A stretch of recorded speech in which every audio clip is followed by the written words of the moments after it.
안녕하세요. 서울 광진을 국회의원 고민정입니다. 너무 속이 후련했습니다. 진짜 몇 날 며칠 동안 밤잠을 설쳐가면서 주말 할 것 없이 일을 했고요. 특히 저희 보좌진들도 뭐 새벽부터 밤 늦게까지 집에 있는 시간이 정말 뭐 한 서너 시간만 있었던 친구들도 있을 정도로 그랬는데 그거를 끝내고 나니까 너무 속이 후련하더라고요. 정책 감사를 하려고 노력을 많이 했습니다. 이제 국감에서 사실은 정쟁이 될 만한 현안 이슈들을 말을 해야 여러분들이 TV나 혹은 언론을 통해서 접하실 수 있는 뉴스거리가 되는데 정책을 감사를 하면은 이거는 뉴스거리가 잘 안 되더라고요. 저도 그러한 부분을 알고는 있었지만 내가 이 국회까지 들어온 이유는 문재인 정부가 그동안 해왔던 일들을 완수하고 아직 시작하지 못한 것들은 다시 시작하게 만들고 이러한 역할을 하기 위해서 왔기 때문에 정쟁보다는 정책 감사를 하려고 굉장히 노력을 많이 했습니다. 그러다 보니 보좌진들이 얼굴이 갈수록 안 좋아졌죠.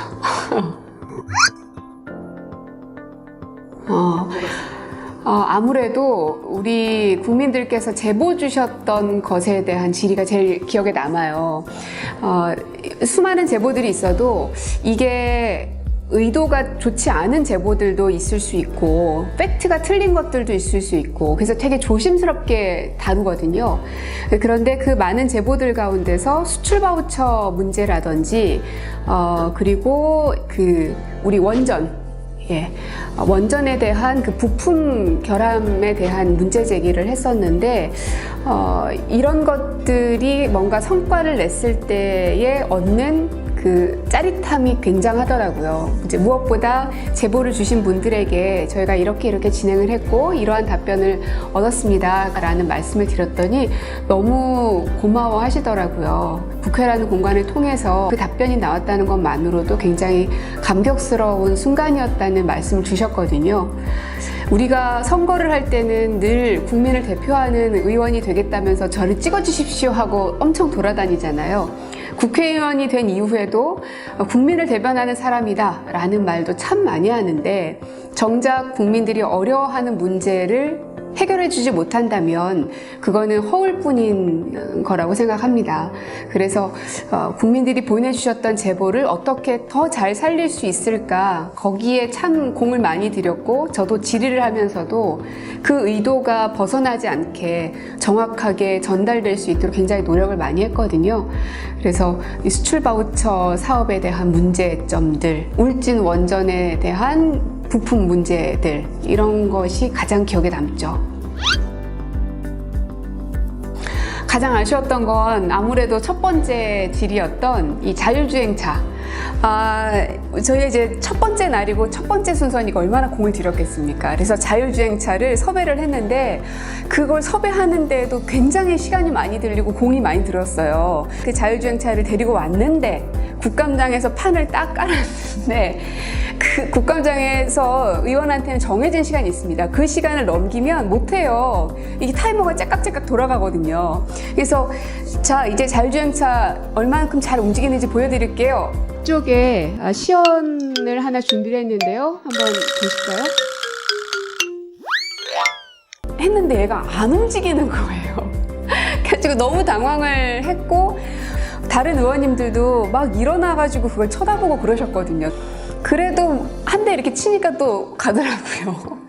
근데 이제 그 원인이 뭐였냐면 빛이 좀 없어야지 자율주행차가 작동을 잘 하는데 국감장의 특수성 때문에 불을 끌 수가 없었어요. 그러다 보니까 너무 밝은 곳에 노출되다 보니 이 자율주행차가 제 성능을 발휘하지 못했던 거죠. 그럼에도 불구하고 이 자율주행차가 신호등에서는 또 서고 또 움직일 땐 또 움직여주고 이러면서 보시는 분들도 아, 우리 자율주행차의 그 기술이 완벽하게 가닿지는 못했지만 그래도 어느 정도까지는 왔구나라는 공감대가 형성이 됐었고요. 무엇보다 그때 질의를 통해서 이 자동차, 미래차에 대한 부서를 산업부에서 책임지고 가져가야 되는 거 아니냐라는 질문에 장관께서 필요하다는 말씀을 해주셨고 얼마 전에 국무회의에서 해당 과가 통과가 됐습니다. 그래서 결과까지 좋아서 너무너무 행복한 질의였는데 초기에는 이 녀석이 안 움직여가지고 제가 진땀을 꽤나 뺐었던 아쉬웠던 질의이기도 하죠. 국감 끝나면 좀 쉬자 이런 얘기를 했던 기억이 납니다. 하지만 국감이 끝나자마자 그 다음날부터 지역 일정이 엄청나게 많아요.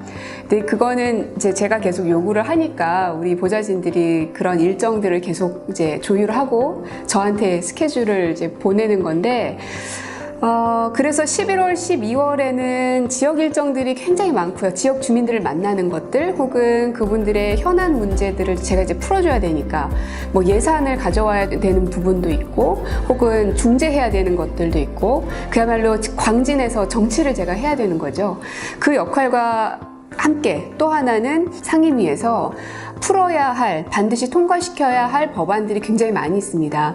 제가 법안 소위에 있기 때문에 그 해당 법안들을 좀 꼼꼼히 살펴봐서 문제가 있는 것들은 보류시키고 혹은 병합 심사를 하기도 하고 이런 과정들을 또 거쳐야 되거든요. 그래서 11월 한 달은 꼬박 이 산업부 관련된 법안들을 보느라고 또 정신이 없을 것 같아요. 그래서 법안을 보는 일과 지역을 챙기는 일, 이 두 마리 토끼를 11월, 12월에는 잡느라고 또 정신이 없을 것 같습니다. 저는 정치의 새로운 변화의 바람을 불어넣고 싶었습니다. 그래서 광진이 그 시작이 돼서 대한민국의 정치판을 바꾸겠다 라고 말씀을 드렸는데 그 욕심은 지금도 변함이 없습니다. 그래서 국감 때도 열심히 이 정책 감사를 하기 위해서 불철주야 힘든지 모르고 일을 했고요.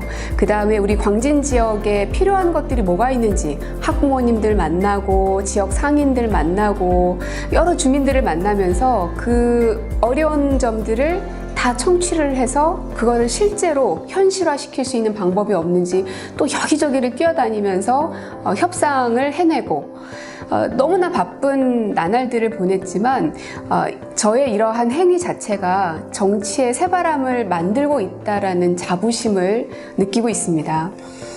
그래서 저희 지역 사무실도 곡캠이라고 해서 단독주택을 구해서 꾸며놨잖아요. 주민 여러분들과 똑같은 눈높이이고 싶었고요.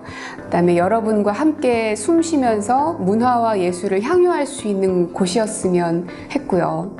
그리고 굉장히 일 열심히 하는 잘 키웠다 하는 보람을 느낄 수 있게 그런 마음도 선물하고 싶었고요. 그렇게 정치를 지금 몇 달 하고 있는데 그러다 보니까 이제 실탄이 어렵습니다. 네, 이런 얘기하기 참 쑥스럽고 민망한데 그래서 여러분들께서 이곳으로 연말이기도 하니까 꼭 여러분들이 원하시는 그 정치의 새바람을 함께 하고 싶다 싶으시면 저와 함께 해주시면 좋겠습니다. 고민정 잘 키웠더니 광진이 이렇게 좋아졌더라. 고민정 잘 키웠더니 대한민국에 이렇게 새로운 정치 문화가 싹 텄구나 라는 느낌을 여러분도 받으실 수 있을 거라고 생각이 듭니다. 더 이상 힘들어지지 않게 여러분들 제 손을 꼭 함께 잡아주시면 좋겠습니다.